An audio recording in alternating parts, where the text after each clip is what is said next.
خماسي شخصية 5 أجزاء علمية. خماسي شخصية 5 أجزاء علمية. 5 أجزاء حملية اتحدت بجسم واحد لأهداف إنسانية.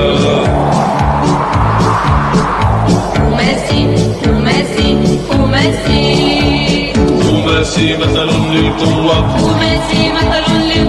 يعطينا مثلا وبقوة أن في الاتحاد قوة. خماسي شخصية 5 أجزاء علمية. خماسي شخصية 5 أجزاء علمية. 5 أجزاء حملية اتحدت بجسم